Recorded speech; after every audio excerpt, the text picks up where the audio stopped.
P. Diddy accuse le FBI d'utiliser une loi raciste pour le poursuivre, le rappeur porte plainte. Depuis novembre 2023, P. Diddy est confronté à une série d'accusations graves, actuellement derrière les barreaux dans l'attente de son procès.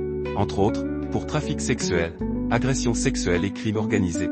Il tente de sauver les meubles, et a annoncé via ses avocats porter plainte pour une raison bien particulière. Le 16 novembre 2023, Cassie Ventura, ex-compagne de P. Diddy, a déposé une plainte l'accusant de viol, de trafic sexuel et de violence physique sur une période de 10 ans. Bien que l'artiste ait nié ces accusations, l'affaire a été rapidement réglée à l'amiable. Cette plainte a déclenché une série d'autres allégations. En septembre 2024, des agents fédéraux ont arrêté le rappeur à Manhattan, l'accusant de trafic sexuel et de crime organisé. L'acte d'accusation affirme qu'il aurait utilisé des drogues, des menaces et la violence pour contraindre des femmes à participer à des orgies, filmant ces actes pour les extorquer et assurer leur silence. La cible de cette loi était la sexualité des hommes noirs. Le rappeur tente tant bien que mal de sauver les meubles et un dépôt de plainte a d'ailleurs été déposé mardi 18 février. M. Combs a été pris pour cible parce qu'il est un homme noir puissant et il est poursuivi pour une conduite qui passe régulièrement impunie, ont rapporté nos confrères du média Deadline en citant la plainte déposée. Cette action vise à demander l'annulation de l'accusation du gouvernement selon laquelle le fondateur de Bad Boy Records aurait violé le Mann Act,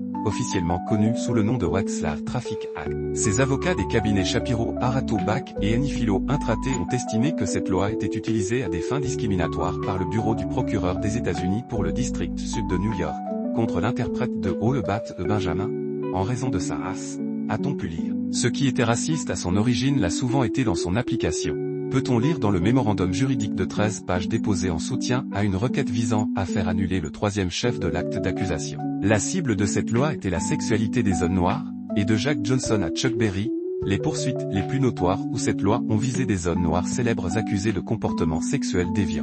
Poursuit le document daté du 18 février. Cette affaire s'inscrit dans cette continuité. Au troisième chef d'accusation, le gouvernement invoque une violation de cette loi sur la base d'allégations selon lesquelles Combs aurait transporté des escorts masculins issus d'un service d'escorts légal à travers les États pour avoir des relations sexuelles avec ses petites amies, a-t-il été ajouté. Le rappeur risque la prison à perpétuité s'il est reconnu coupable des 3 chefs d'accusation actuels. Affaire à suivre le 5 mai prochain.